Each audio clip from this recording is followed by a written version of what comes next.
Looking for a cosmic adventure like no other? Zatswan Multiversal Guardian is a high-stakes comic book journey through the multiverse with stunning art and an unforgettable hero. Get your copy today in ebook and paperback formats. Link in the description. Hello everybody, this is Neil Allen, the creator of the comic Zatswan Multiversal Guardian, which is available on Amazon. It's a 128-page graphic novel. You can pick it up. The link will be in the description. And if you have Kindle Unlimited, it's essentially free, but if you don't, you can pick up this whole graphic novel for only $2.99. I wanted to make it very affordable for people, so that's like a whole graphic novel for less than the price of, say, a regular floppy 20-page DC or Marvel comic, which the prices of those have gotten pretty outrageous lately. And today we're actually going to be talking about Zatswan.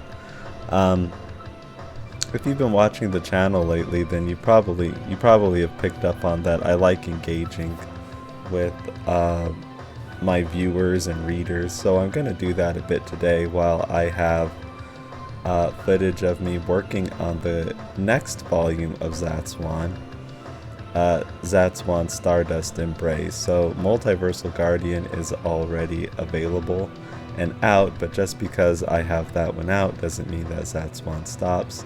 I'm also hard at work on the next installment, and you'll see me working on the primary antagonist of Zatswan Multiversal Guardian, which is Expulzar. And I want to talk about this character. One of the things that got me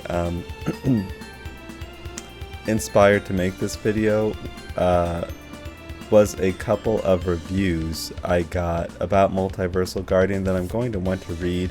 One is a review from somebody who totally got the story, and another is a review from somebody who didn't. And I think Expulzar, this antagonist here, has a lot to do with some of the things that I want to talk about. So let me read this review. This is on Amazon. This reviewer gave the story 4 stars. And they say, an excellent graphic novel that really pulled me into the setting. I enjoyed the art and its retro 80s-esque sci-fi dark fantasy style. What really pulled me into it, though, was that the art style blended with the world building and setting. Let me pause there. Yeah, I appreciate them recognizing that, because I use art to do a lot of world building. I do as much as I can showing and not telling. I had another reviewer, I might read that review actually, but let me continue on. So going further into that, yeah, I put a lot of thought into the architecture, the settings, the environments, because I think those can tell you a lot about the world. And they can do a lot of world building just with the character design or with certain architecture, what a place looks like. They can do a lot of the world building heavy lifting without me actually having to stop and do exposition. I try to do as much talking with my art as I can. And sort of, I try to use economy of words, and I try to leave the dialogue pretty snappy and pretty, I try not to be verbose with it, and I try to do as much talking as I can with the art. The reason why I operate that way is because I just know that people have very short attention spans, and looking at art is less of a commitment. It's taxing a person's brain and attention less than actually reading all this text. So one thing I realized early on while I was working on Zatswan is that people love to look at pictures. They like doing that, and I think when it's especially something that they don't know, they like looking at pictures more than they like reading, because reading's a bigger commitment. Looking at pictures, though, not as big a commitment, and generally people like to do that, I think. So, yeah, I did a lot of my world building. I do a lot of the world building with text. Zatswan does have exposition, but I like to tell people a lot about the world and characters just through artwork. And it's cool that this reader actually picked up on that, it seems to me.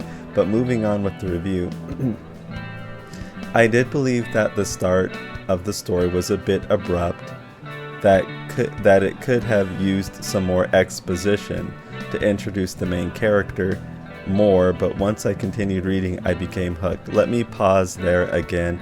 Well, that goes right into what I was saying. This is the start of the story. I knew I had to hit the ground running because I know what people are like, and they seem to be getting more and more like this as time goes on. Very short attention spans.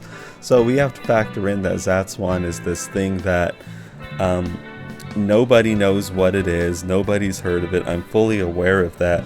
I know that people are going to be very wary of committing their time to reading all of this stuff. So I just threw people right into the story. That was intentional. And they go on to say, it creates a mystique that leaves you curious and wanting to discover more about this multiverse and the different beings that reside within it. I also love the aspect that leaves the reader questioning which side in the multiverse conflict is truly the morally correct one. It leaves a gray area to the conflict, which is far more realistic in my opinion. Okay, like, this reviewer really picked up on that. That was a big thing, and that was very intentional on my part. I did not want to create something like a lot of other comics I've read, superhero comics, where they're so simplistic. And I'm not saying that's a bad thing. I think, sometimes, you might be in the mood for a simple good guys versus bad guys type of deal. But with Zatswan, I didn't want something as simplistic as that. And so Expulzar is this, the character you're seeing me doing the artwork for on the screen. This multiverse destroying type of character who I admit, I got inspiration from him from certain characters like the classic Marv Wolfman and George Perez character Anti-Monitor. This very, very powerful multiverse destroying villain. But I did have some problems with him in that his I thought there were a lot of fascinating ideas going on with that comic, Crisis on Infinite Earths, but I thought it was generally a bad comic, even though it was great to look at and a lot of the concepts were fascinating. Just as a story, I didn't think it was that compelling. And even though what was going on was like, especially for the time, like mind-blowing. It could have been like really incredible to read back in the day, but I don't think it held up. I don't think it stands the test of time, really. Even though it is an incredibly influential comic, one of the things I had a problem with was the villain Anti-Monitor, who was just evil for evil's sake. So what I did with Expulzar is I did not want to create a character like that, who's just mustache-twirlingly bad for and he has no good reason for being bad. I know that Scott Snyder in his one of his stories, Dark Knight's Metal or whichever one it was, tried to address some of the Anti-Monitor's two-dimensionalness but I still don't think it totally landed for me. So I created this character that's this godlike character, and I actually gave him motivation for wanting to wipe out this multiverse that actually gets the reader to at least ponder, wonder, maybe not agree with, but some will. Is he actually really doing the right thing? Now, I know it's kind of people say that villains are supposed to be the heroes within their own story. I think that's true some of the times, but I do think there are evil people just even out in the real world who know they're doing stuff that's bad. They can try to rationalize and justify it, but deep down they know it's bad. Like, take, your domestic abuser. They know that they're not supposed to be doing that sort of thing. They know that they can get in serious trouble for it. That's why they often tell people or they pressure the people they're abusing not to tell anyone, because they know that what they're doing is bad. So I don't believe necessarily in that absolute thinking that the villain always thinks they're good. I don't necessarily think so, even if they do rationalize things. But with Expulzar, I wanted the reader to really ponder and, think about in their own head, is he actually really the right one, even though he wants to do this thing that is on the surface like heinous? And I don't want to spoil the story too much. That's just something people have to read about. What really is Expulzar's main motivation for wanting to wipe everything out? I depicted him within the second chapter of Zatswan as being this like incredibly powerful godlike character that you're not just going to beat him with just going head to head in a fight. That's not likely to happen. So the characters are going to have to there are characters within the story that are trying to find some other means of defeating him. Like, how do we handle this guy that's this immensely powerful? And that's another point in the story. Let me just finish up this review though. Getting back into it, it does leave off on quite a cliffhanger, though I am excited to see what the next volume of the series brings. So thank you for that review. That was like very, very helpful and a good review, and this person really got it. I want to read another review of a person that I don't think they got it as much.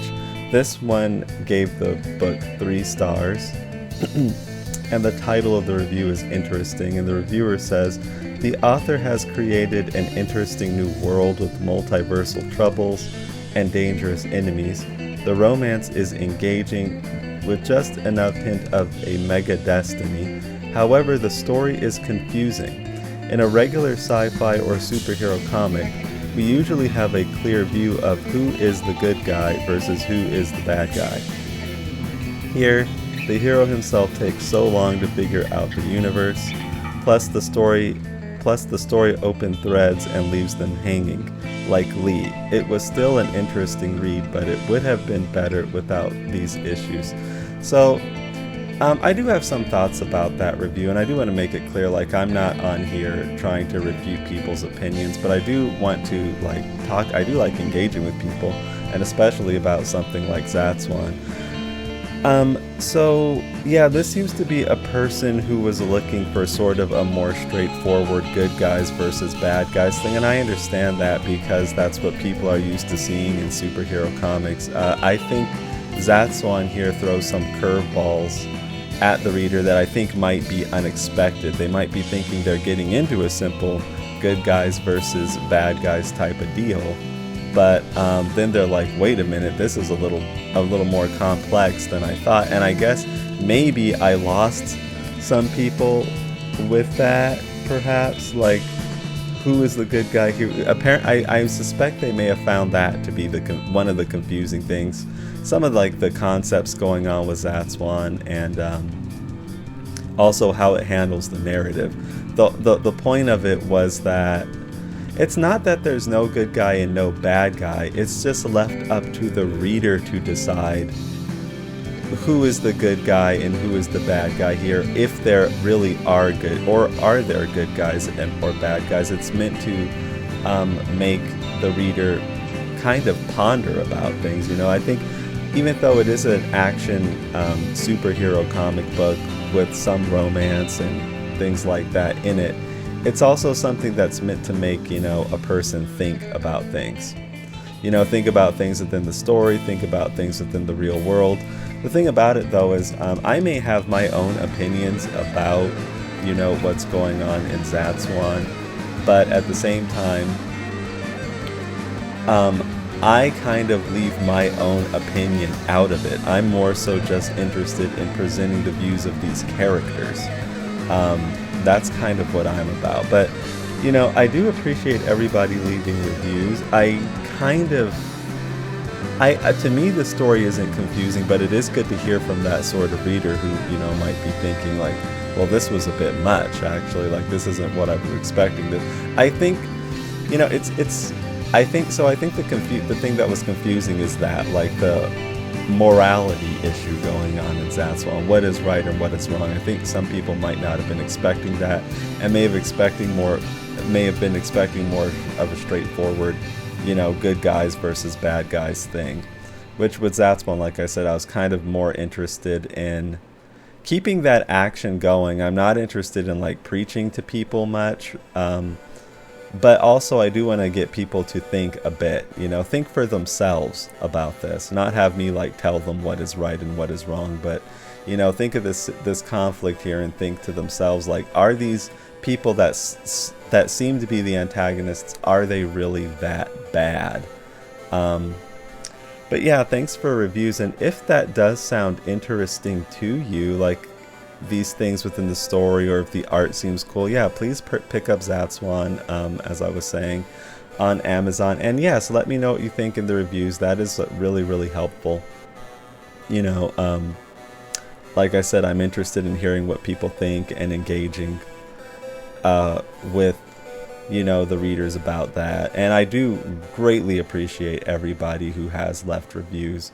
But yeah, this Expulzar picture that I'm working on is really coming together. You saw me ink it by hand, and I used a lot of Dr. P.H. Martin's watercolor concentrate. So a lot of like watercoloring going on here.